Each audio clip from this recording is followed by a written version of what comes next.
Hello, welcome to another video. Umut here. Today I'm going to do a mixed media tag and I will use all these elements here. I just took them out of my stash.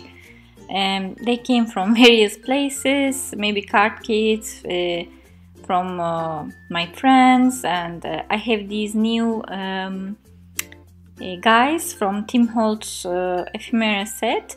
Probably it's the first thing I bought for a long time. I was seeing them around, everybody was using, so I couldn't resist anymore. And I thought this time I'm going to create a layered and a dark mixed media tag. So I'm going to use my black gesso to cover everything in dark, and maybe we use some metallic paints to see some methods to use metallics over dark surfaces. Maybe I can give you a few ideas. So I'm going to cover everything with this black gesso.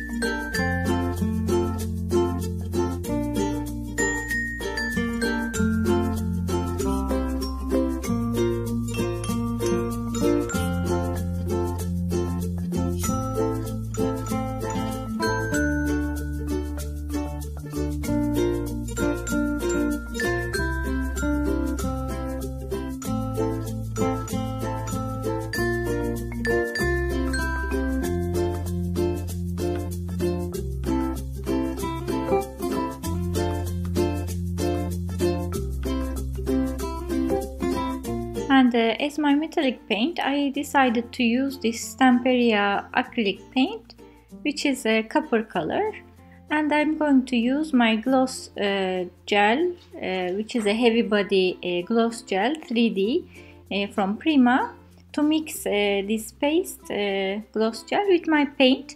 Why I am using it is because if I use modeling paste and mix it with a metallic, the metallic shine will disappear, whereas when I mix it with gloss gel, I won't lose the shine of a metallic paint. So, and I'm going to use this Crafters Workshop stencil. I love it. It's very delicate and it's very versatile. I think it can be used several times, and probably it's the first time I'm using it. I'll just cover all these surfaces with this stencil and using my mix and do some layering afterwards.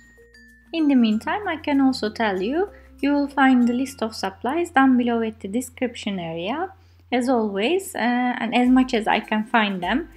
Sometimes things come from here and there and I cannot find them, but try to be pragmatic and use your stash. I always invite you to do that. When I look at something other people use, unless I love it absolutely, I try to see what I have and accommodate my stash according to that.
And I'm finally finished all this stenciling, and I waited for them to dry because I didn't want to ruin them.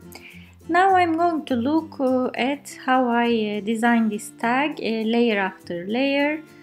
I'm just trying to see how I like it. Basically, there's no right and wrong, just do whatever you want. I like some elements to go off the tag to create some interest, and I took this chipboard again from my stash, which is dusty attic, and like the other pieces, I'm going to cover it with black gesso and make it a part of my tag.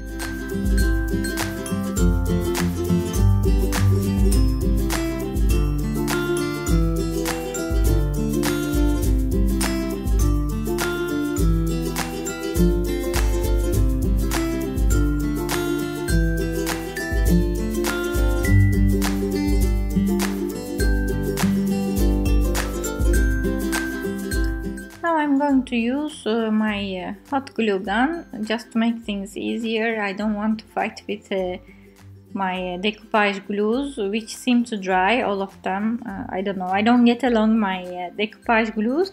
If you know any who doesn't dry on the tip of it, because I need to get the glue out every time, please let me know, because I tried many and I couldn't achieve to find one. Even the tacky glues and everything, it all dries up on me, so I just really bought a hot glue gun for this purpose. Meanwhile, I'm also using 3D foam tape to give some dimension to some of the pieces. So some I use my hot glue gun and stick them in this way.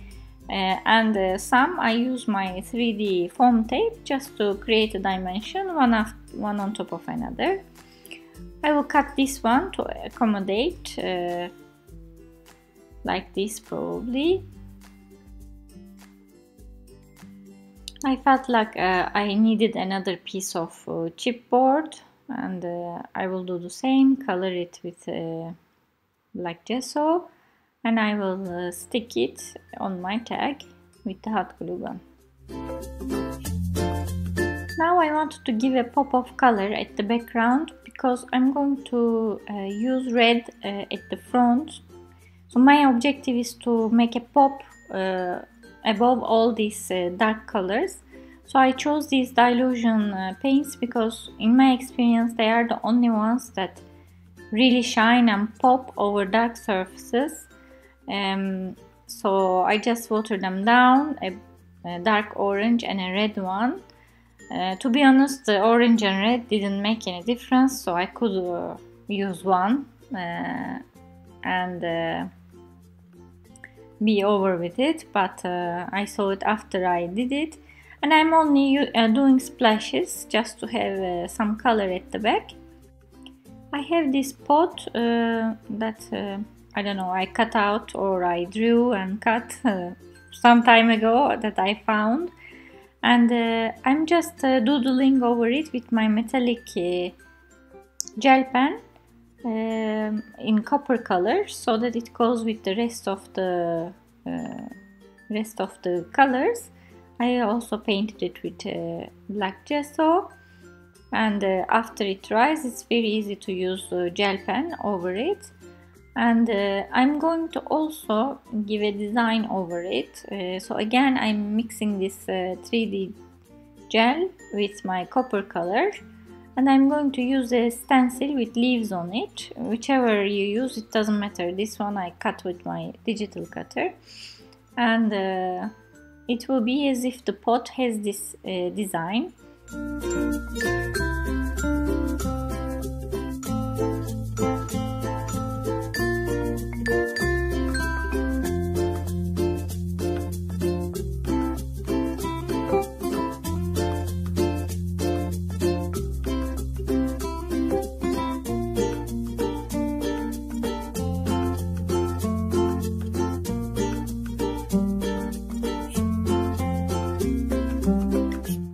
Took out my wax from Creative Expressions.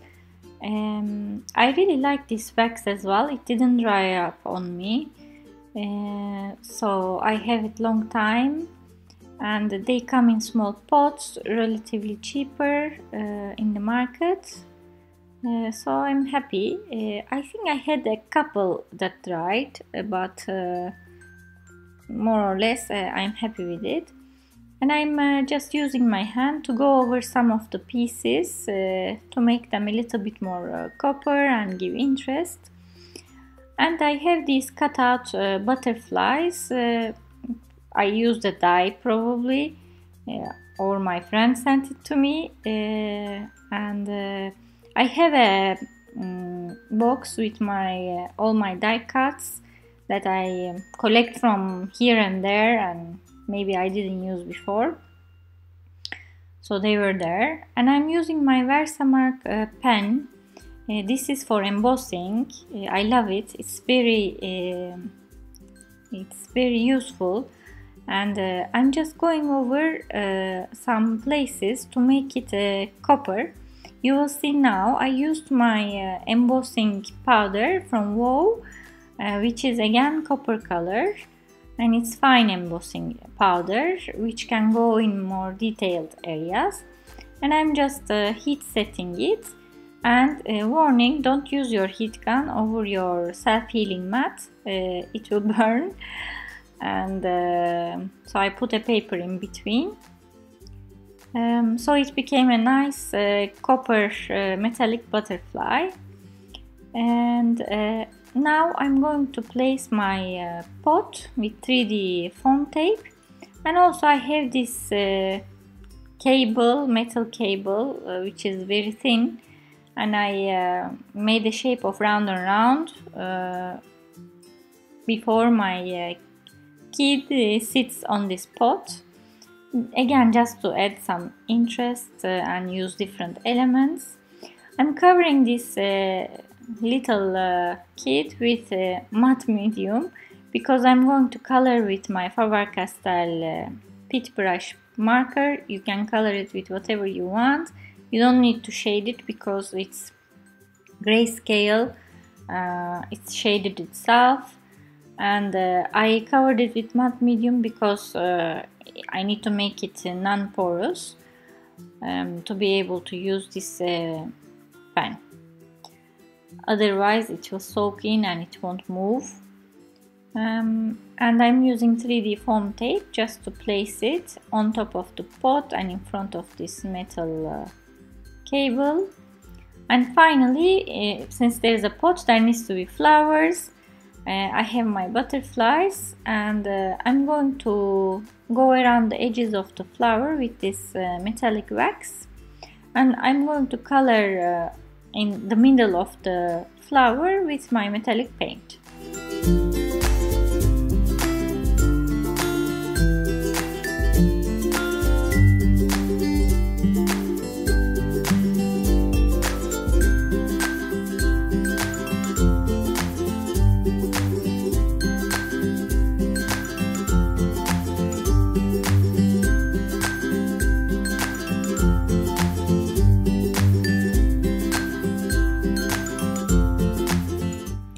I'm going to stick my flowers with my glue. As you can see, I am fighting with the glue to take it out. It's another day. As you can see, the lighting changes, and I was lazy to heat my glue gun. And I'm going to place my butterflies accordingly. My child moves, so I need to fix it. This is my sentiment from Team Holtz chips, and I will just stick it with glue over my pot, and I will stick my butterfly in a way that it doesn't affect the visibility of the chip. And finally, I'm using some white splashes because the chip is now white and the flowers are white. To have something at the background also to complement these colors. So here is the finished result. I hope you enjoyed the layering process and the metallic paints in different ways. Please don't forget to subscribe to my channel or give me a thumbs up if you like my videos, so I know. And hope to see you next time.